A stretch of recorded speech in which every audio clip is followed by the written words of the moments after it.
Boa noite novamente, né? Eu já vi que algumas pessoas comentaram. Então, eu vou dar uma explicadinha, é, na finalização do nosso caso clínico, né?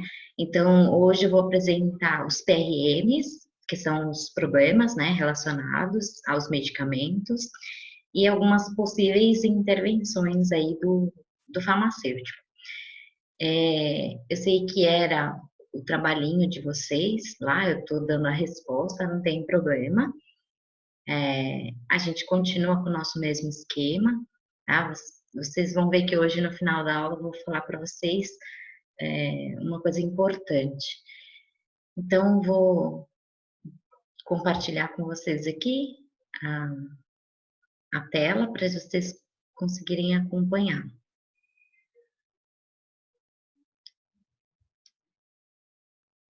Deixa eu entrar aqui. Isso. Bom, vamos lá. Então, o nosso caso clínico, né, já bastante conhecido por nós, falamos já de todas as doenças, já falamos dos medicamentos, deixa eu diminuir aqui. Já falamos dos medicamentos, né, e fizemos aquela tabela já referente aos problemas de saúde, medicamentos e os relatos do paciente, né? Então, o nosso primeiro passo foi essa tabelinha, depois a gente avaliou os aspectos das doenças e depois os aspectos dos medicamentos. Hoje, então, a gente vai avaliar, vai fazer essa fase de avaliação, né? Classificar esses PRMs e fazer algumas possíveis intervenções, que é a fase da intervenção. Então, a nossa aula de hoje são essas duas fases, de avaliação e de intervenção. Na fase de avaliação, depois de a gente já conhecer todos os problemas de saúde e todos os medicamentos que o paciente administra, a gente vai se perguntar sobre a necessidade dos medicamentos desse paciente. Então, a necessidade está no PRM 1 e no PRM 2. Então, se o paciente ele apresenta algum problema de saúde, porque ele não administra um medicamento que ele necessita, e o PRM2, que é quando o paciente apresenta esse problema de saúde por necessitar de algum medicamento que ele não está administrando, tá? Também a gente se pergunta sobre a efetividade, se o medicamento está sendo efetivo ou não. Obviamente que se ele está sendo efetivo, ele não entra como um problema, né? Então a gente só vai ver se esse medicamento não está sendo efetivo. E questão de segurança. Então, se o medicamento é seguro ou não. Obviamente, novamente, se ele é seguro, ótimo, não entra, mas se ele estiver apresentando alguns problemas de segurança, vai entrar aqui nos nossos PRMs. Então, eu sinalizei aqui o PRM 1, porque o paciente, ele apresenta um problema de saúde por não estar utilizando um medicamento que ele precisaria. Por quê? Ele não está administrando a atorvastatina. A atorvastatina, que era o medicamento lá para a dislipidemia dele, opa, que é o colesterol alto. Então, ele não está administrando, e por ele não estar administrando, ó, por ele não estar utilizando, ele apresenta um problema de saúde, que é o quê? Os exames de colesterol alto. Então, a gente pode afirmar com certeza que esse paciente tem um PRM1. Eu coloquei aqui que ele também apresenta um PRM2, mas vocês vão ver que eu vou falar muito na questão de é uma possibilidade. Supostamente é isso que o paciente apresenta pelos nossos estudos.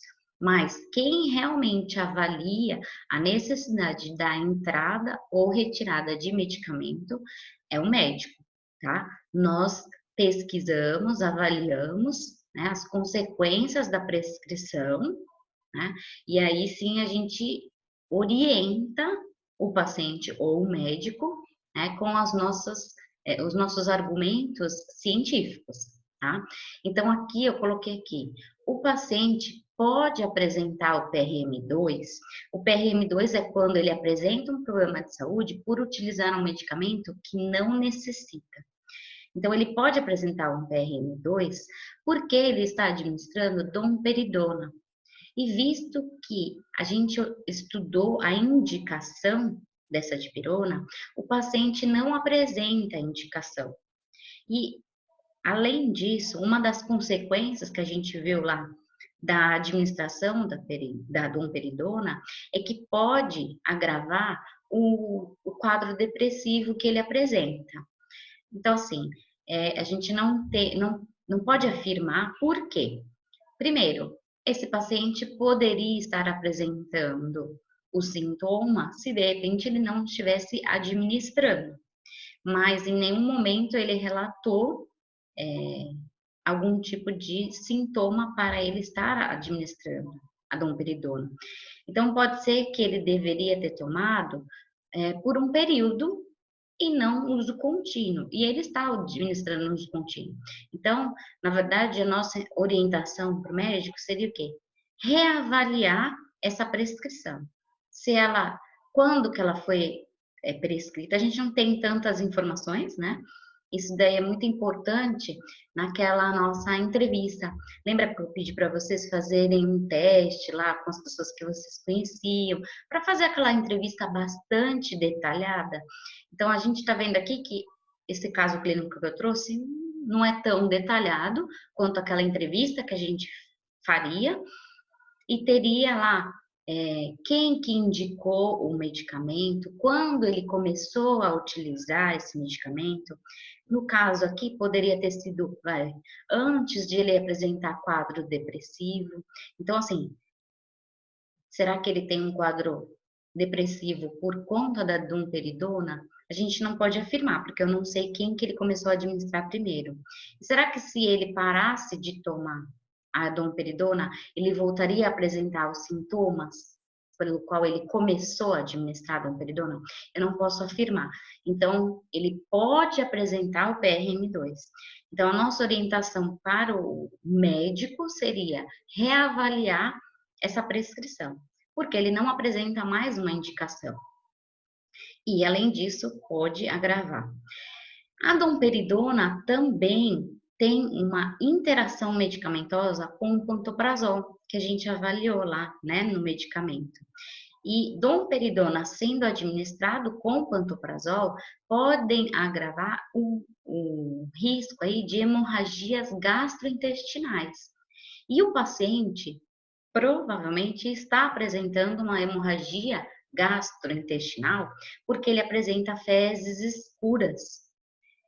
E a gente não sabe se essas fezes escuras podem ter vindo dessa interação, tá?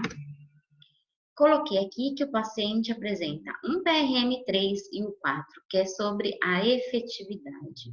Então, o paciente, ele administra a metformina, que é um medicamento para a diabetes dele.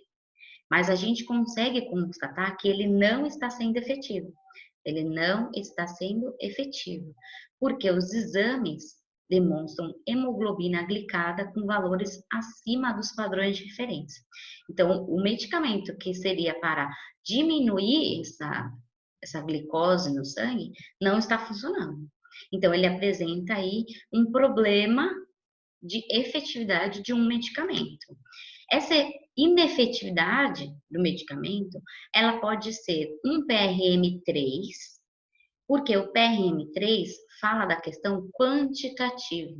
Então, pode ser por conta de ser uma dose baixa para esse paciente.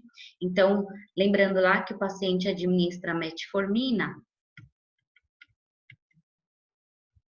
aqui ó, uma vez ao dia. E a gente, quando estudou né, os medicamentos, a gente viu lá na margem terapêutica desse medicamento, metformina, que ele pode administrar até 3 vezes ao dia. Então, esse paciente seria, deveria ter uma alteração aí nesse medicamento. Então, essa inefetividade da metformina pode ser quantitativa por apresentar uma dose única ao dia, né? Uma dose única diariamente, que pode ser alterada até 3. Ou, né, a gente não pode afirmar, então, esse problema da inefetividade pode ser não quantitativo, porque a gente viu lá que o metoprolol pode reduzir os níveis plasmáticos dos hipoglicemiantes. E o paciente administra metoprolol. Então, o metoprolol pode estar interagindo com a metformina e reduzindo os seus níveis plasmáticos, ou seja, a dose dele é 800 miligramas por dia. Se reduzir os níveis plasmáticos, ou seja, reduz para 500, para 400, para 300, a gente não tem exames para confirmar aí o nível sérico do medicamento no sangue dele, mas eu não posso afirmar, mas eu posso alertar ao médico. Ou altera a dose e reavalia, como a gente estudou lá no medicamento. Todo medicamento hipoglicemiante precisa de 2 semanas para ser avaliado, né? Então, ele tem que alterar essa dose para 2 ou 3 vezes ao dia, e dali a 2 semanas refazer o exame, né, da hemoglobina glicada ou uma glicemia em jejum, para ver se a inefetividade é por conta dessa dose baixa. Porque se aumentar a dose e o exame dele ficar normal, ótimo, não era a interação. Mas se aumentar a dose e mesmo assim continuar inefetivo, pode ser a interação com o metoprolol. Também eu identifiquei aqui no paciente o PRM5. O PRM, sim, tá errado aqui, não é efetividade, é segurança, tá, pessoal? Eu copiei o slide, mas é segurança. Então, o PRM5, ele fala da questão de insegurança. A gente verificou lá nos estudos que nenhum medicamento que ele está administrando está numa dose acima do que é o normal. Então, nenhuma dessas inseguranças pode ser quantitativa, ele não está tomando uma dose absurda. Então, eu classifiquei aqui como não quantitativa. Então, seriam as consequências do medicamento, né? Então, o paciente, ele está com as fezes de coloração negra, que provavelmente por conta da hemorragia gastrointestinal, como a gente comentou, né? E essa hemorragia gastrointestinal pode ser lá daquela primeira interação que a gente falou do pantoprazol com domperidona, também pode ser uma reação adversa do uso mais frequente do diclofenaco. Então, lembra que ele estava apresentando dor abdominal e dor nas articulações e aumentou o uso desse diclofenaco. Então, pelo aumento do uso do diclofenaco, pode ser que ocorreu o sangramento gastrointestinal. Esse sangramento também pode ser por conta da administração da varfarina. A varfarina, ela já é um anticoagulante. Então, se ela é anticoagulação, ela não deixa coagular o medicamento, fatalmente ela deixa acontecer a hemorragia, né? Então, a varfarina por si só, ela já aumenta o risco de hemorragias. Se a gente se cortar, vai continuar jorrando em vez de coagular, né? E se acontecer um corte, um machucado interno, vai ter uma hemorragia interna. Hemorragia, gente, não precisa pensar assim que cortou o braço e tá jorrando sangue para todo lado. Hemorragia é um cortezinho, saiu sangue do vasinho, já é hemorragia, tá? Aí tem várias classificações, uma hemorragia pequena, uma petequia, tem várias classificações para hemorragia, tá? Mas a hemorragia aí, no caso, um sangramento gastrointestinal, claro que o paciente não vai morrer, não é uma hemorragia grave, mas tá tendo aí por conta daquele sangue nas fezes. Além da varfarina já por si só, tá? A varfarina por si só, ela já promover esse risco de hemorragia, ela interage aí com o pantoprazol e com a mirtazapina, podendo aumentar o risco de hemorragia. Então, assim, por que que as fezes do paciente estão de coloração negra? Provavelmente por essa hemorragia. Agora, da onde veio essa hemorragia, precisa ser investigado. Existem aí interações, existe a administração do medicamento, existe o aumento do uso do diclofenaco. Vocês notem que eu coloquei aqui como primeira opção, que podem ser reações adversas do uso mais frequente do diclofenaco. Essa seria a minha primeira opção, porque, volto a lembrar novamente, a gente não tem datas de início dos medicamentos, né? Então, o paciente já está tomando a varfarina, a pantoprazol, a mirtazapina, provavelmente já há um tempo, e já está tomando junto faz um tempo. Então, se fosse essa interação, não aparecia essas fezes de coloração negra agora. Se agora ele aumentou o uso do diclofenaco, então, muito provavelmente, essa hemorragia está vindo dessa reação adversa do diclofenaco, tá? Então, assim, isso daqui é você fazer essa fase de avaliação. Então, da onde que eu tirei todas essas informações aqui? Que o paciente não toma essa daqui é mais assim, né? Dessas interações, né? As reações do medicamento, né? Porque um reduz o nível plasmático. Porque eu estudei os medicamentos, né? Eu falo eu, né? Vocês. Então, eu não tirei nenhuma informação nova aqui. Eu só estou unindo tudo que a gente estudou sobre as doenças, sobre os medicamentos e estou agregando aqui. Eu não posso simplesmente falar para um médico, escrever uma cartinha ou falar para um paciente: olha, o senhor apresenta um PRM5. O que significa isso? Ah, uma insegurança não quantitativa. Também ainda não ajudou. Então, toda essa explicação aqui, ó, vem por conta daquele estudo dos medicamentos. E a gente tem que mostrar isso comprovadamente, tá?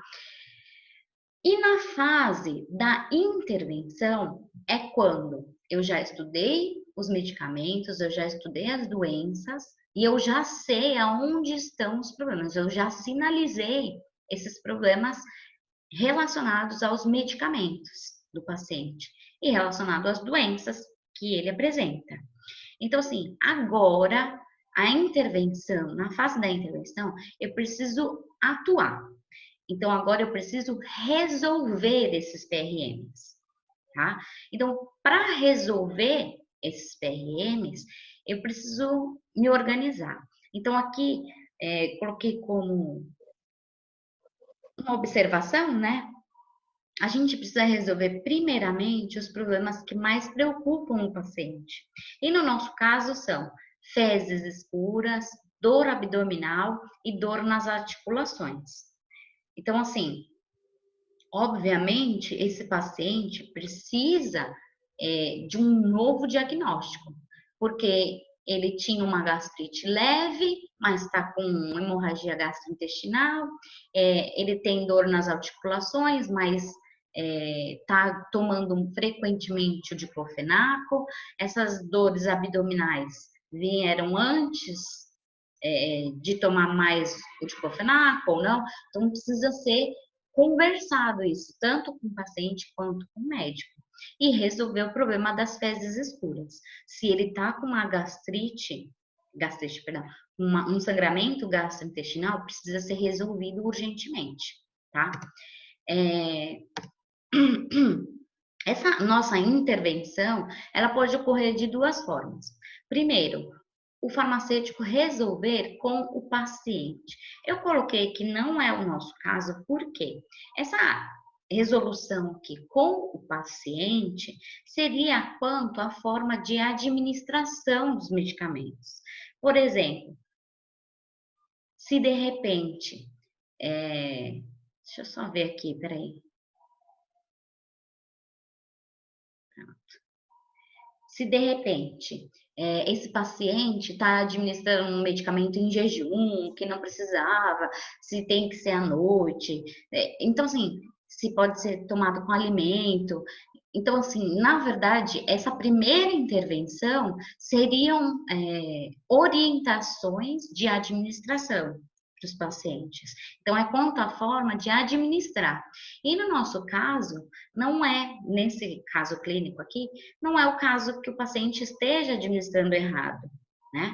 Então, o nosso caso aqui seria a intervenção farmacêutico, paciente, médico. Então, eu vou ter que chegar a falar, conversar com um médico. Se caso eu não tiver acesso ao médico, se de repente eu não estiver trabalhando num ambiente hospitalar ou em uma clínica, se de repente eu estiver, por exemplo, numa farmácia de manipulação, numa drogaria, eu vou ter que intervir pelo paciente. Então, eu vou ter que passar as informações para o paciente, para ele levar até o médico, tá? E que informação que eu vou passar aqui? Que o paciente não está atingindo os efeitos esperados, ou ele está apresentando um problema de saúde que necessita de diagnóstico. Então, aqui, o que eu vou falar para o médico? Ele não está conseguindo efeitos esperados perante a glicemia e o colesterol que apareceram alterados nos exames. Então, ele não está atingindo efeitos terapêuticos esperados dos medicamentos. Então, aqui, por exemplo, no colesterol alto, ele nem está administrando o medicamento. Então, a nossa orientação teria que ser o quê? Olha, o paciente está com problema de acesso, esse medicamento é de alto custo, teria que avaliar a possibilidade da troca do medicamento para outra estatina, por exemplo. O paciente, o senhor prescreveu atorvastatina, poderia prescrever simvastatina, que faz parte de um programa do governo, o medicamento é gratuito, né? Então, assim, a gente vai ter que intervir, seria resolver os problemas. Se ele está com colesterol alto, porque ele não está administrando o medicamento, porque é caro, então vamos ter que resolver isso. Glicemia, o que acontece com a glicemia dele? O medicamento não está sendo efetivo. O que a gente viu lá? O medicamento não está sendo efetivo por uma dose baixa ou pela interação com o metoprolol. Então, tem que ser reavaliado isso. Primeiramente, vamos aumentar a dose, dali a 2 semanas, fazer um novo exame, para ver se realmente é a dose ou a interação. Se aumentou a dose e funcionou, ótimo, não tem interação. Nesse caso, se aumentou a dose e não funcionou, é a interação. Alguns medicamentos vai ter que trocar. Então, troca o metformina, ele é uma biguanida, ele tem uma classe, né, de hipoglicemiante. Existem outras classes, medicamentos que abaixam a glicemia, a glicemia não, a glicose no sangue de outros mecanismos. Então, vamos trocar o medicamento. Então, isso tem que ser passado para o médico, tá? Fezes escuras, dor abdominal e nas articulações são problemas que o paciente apresenta e que precisa de um novo diagnóstico, né? Esse paciente não está bem com essas dores, a qualidade de vida dele não está ótima e precisa resolver isso. Como é que eu vou falar isso com o médico? Num ambiente hospitalar, num ambiente de clínica, onde eu tenho essa interação com o próprio médico, é boca a boca. Então, eu vou conversar com o médico e explicar a situação do paciente. Obviamente, quando o paciente está internado, o médico vai saber que ele está com uma hemorragia, vai tomar atitudes e nós temos que ter todo esse conhecimento das doenças e dos medicamentos para elaborar uma estratégia em conjunto com o médico. O médico vai falar, a metformina não está funcionando, aumenta a dose. Ah, doutor, olha, aumenta a dose e avalia o resultado. Mas se não for, não atingir o objetivo com uma dose maior, pode ser interação com o metoprolol. Então, o médico não sabe da interação. Então, a gente tem que deixar ele ciente, né? Então, no ambiente hospitalar ou numa clínica que eu tenho contato com o médico, vai ser boca a boca. Agora, se eu estou numa drogaria, se eu estou numa farmácia de manipulação, eu não tenho acesso a esse médico, eu vou fazer uma cartinha, né? Um informe escrito. E aí, nesse informe escrito, eu não vou estar na frente do médico. O médico muitas vezes não vai saber da situação do paciente, né? No ambiente hospitalar é mais fácil, o médico está acompanhando. Mas essa cartinha, ela vai precisar explicar tudo, tudo do paciente, tudo que ele apresenta e tudo que pode ser que está acontecendo. Então, nessa cartinha, nesse informe escrito, é um informe formal, né, e analítico, com argumentos científicos que a gente pode colocar aqui é a bula de um medicamento. A bula de um medicamento é um informe científico, tá? Porque tem lá todas as comprovações. Então, aqui, nessa cartinha, eu vou apresentar o paciente. Então, o médico conhece? Conhece, né? Eu vou colocar o nome do paciente, tudo. Mas o que o médico talvez não relacione aí são os problemas de saúde. Então, a gente pode apresentar o paciente, colocar os dados, né? O nome, idade, sexo, e colocar essa tabelinha para o médico, tá? Para ele visualizar facilmente o que o paciente apresenta diagnosticado, o que ele já está administrando e quais são os problemas aqui que estão sendo apresentados no momento.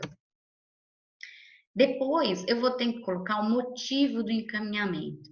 O motivo do encaminhamento é o porquê que nós, farmacêuticos, queremos que o médico reavalie a prescrição.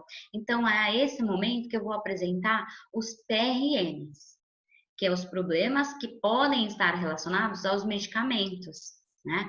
Então, pegar todos aqueles PRMs e escrever formalmente, né, com as referências, né, como se fosse um TCC. E por fim, a nossa avaliação. Então aí eu vou colocar item por item, ou seja, medicamento por medicamento e o que pode estar acontecendo. No caso da varfarina, olha, a varfarina pode apresentar risco de sangramento com diclofenaco, com pantoprazol, mitrazapina. O metoprolol pode estar interferindo nas concentrações plasmáticas da metformina. A torvastatina não está sendo administrado, pode trocar por alguma outra estatina que esteja no programa do governo. A metformina deve ter sua dose aumentada. Ai, meu Deus. Deve ter sua dose aumentada, ou a troca classe do medicamento, né? O diclofenaco pode estar provocando os sangramentos gastrointestinais, além de não estar sendo efetivo no controle da dor, né? A domperidona deve ser reavaliada a indicação, pode influenciar aí no aumento dos quadros depressivos e doenças cardíacas, não é um medicamento seguro a longo prazo. Então, basicamente aqui a gente vai colocar a nossa conclusão aí de todo o caso clínico, certo? Mas como eu falei para vocês, de um modo formal, né, se baseando aí na bula, que é um elemento científico, tá? Mas o que eu quero, como eu dei para vocês todas as respostas do trabalho, tanto na parte das doenças, dos medicamentos, dos PRMs, o que eu quero é que vocês realizem esse informe escrito, fazendo essa conclusão, tá? Não é para fazer assim por medicamento, é para fazer escrevendo para o médico. Então, vocês vão escrever uma cartinha para o médico, resolvendo aí todos esses problemas que o paciente apresenta. Olha, pode ser por causa disso, tem que fazer isso, mas de um modo formal, como se a professora, se eu fosse o médico desse paciente que a gente estudou. Então, vocês vão. Eu sei que muitos de vocês já tinham feito o trabalho, né? Mantém aí as doenças, os medicamentos, os PRMs, tá? Mas o que eu vou considerar aí, né, como maior nota, vai ser essa cartinha, tá? Então, professora, posso copiar uma parte aqui? Pode copiar, não tem problema, mas que esteja com respaldo, argumentado, tá? Então, coloca lá, retirado da bula, eu não sei, retirado do artigo tal. Então, vocês deem uma pesquisada, como se eu fosse o médico e vocês estivessem resolvendo esse caso desse paciente, tá? Não é tão complicado assim, porque está tudo já muito bem esclarecido. A única coisa que agora vocês vão ter que fazer uma coisa bem formal, formal, como se fosse o médico, né? Isso é muito mais difícil, por exemplo, no ambiente hospitalar, você não vai precisar falar muita coisa, porque muita coisa o médico já está vendo, né? Mas muita coisa tem que ser resolvido cara a cara com o médico, né? Então, o médico vai estar lá e você vai ter que argumentar isso com ele, e ele, obviamente, vai te fazer perguntas, né? Eu tirei aqui para a gente ver se tem alguma pergunta, tá? Então, se for o caso de interação medicamentosa e aumentar a dose, não pode piorar as reações adversas? Sim, né? Bom, com certeza. Mas, no nosso caso aqui, seria aumentar a dose da metformina, sendo que a interação que a gente falou é que o metoprolol reduz a concentração de nível plasmático da metformina. Então, se eu aumentar a dose da metformina, por mais que o metoprolol reduza um pouco, mesmo assim, a metformina vai estar numa concentração adequada para reduzir a glicemia do paciente. Eu, eu acho que eu expliquei. Porque as reações adversas não são da metformina. Ele não está sentindo reação adversa da metformina. Então, no caso, eu posso aumentar a dose da metformina. Professora, mesmo quem já tenha feito todo o trabalho, é isso. Mesmo que já fez todo o trabalho, me entrega todo o trabalho, já estava feito mesmo, mas no final anexa aí essa cartinha, tá? Bem formalmente. Então, essa carta é algo a mais além do trabalho, é isso? Seria algo a mais aí para a gente finalizar. Entrega na volta das aulas. Pode entregar no dia que for marcado a P1. Como a gente não tem data de volta das aulas, nem data da P1, já vai fazendo, elaborando, mas provavelmente a data da P1 não vai ser no mesmo dia do retorno das aulas, né? Então, fiquem tranquilos aí, quanto à data da entrega. É uma carta pelo grupo. Uma carta só para um trabalho que era em grupo, não tem problema. Os pontos dessa carta vão estar incluídos no trabalho. Então, pelo que eu me lembro, o trabalho valia 3, né? Então, vai ser, continua valendo 3. Eu estou acrescentando aí uma coisa, porque quem não tinha feito o trabalho ainda, basicamente está com a resposta, né? Eu postei para vocês toda a resposta, né? Então, quem não fez o trabalho vai dar um Ctrl C, Ctrl V, vai acrescentar um pouquinho mais, né? Mas é para fazer essa cartinha para ser algo diferente do que eu já coloquei para vocês, tá? Não é um por pessoa, é um por grupo, aquele grupo que estava já. Não, ó, perguntaram aqui, formal ou informal? Não, é formal. É como se eu fosse um médico. Então, pode escrever, senhor doutor, encaminho-lhe esta carta referente ao paciente tal, que apresenta os problemas tais, que de acordo com o meu estudo, bababá, bababá, tá? É uma coisa bem formal mesmo, porque o médico não vai escutar que a prescrição dele estava errada, não vai aceitar tão simples assim. Então, eu tenho que argumentar. E o meu argumento vai ser científico, vai ser através de bula e de artigos aí. Provavelmente aqui, no nosso caso, só a bula já vai dar. Então, você coloca lá, entre parênteses, de acordo com a bula do medicamento. Bula de medicamento é científica, tá? Então, se você escrever uma coisa ou outra, colocar de acordo com a bula tal, não tem problema nenhum. De acordo com a bula do medicamento referência, de acordo com a bula do medicamento tal, porque a gente aqui não tem nem a marca do que o paciente administra, né? Então, por isso que, assim, o que era importante, assim, para a gente era fazer aquela entrevista, né, com o paciente. Bem, quando eu ia começar e parar os atendimentos, aí veio tudo isso, né? Mas, com certeza, a gente vai ter oportunidade de vocês conversarem com os pacientes.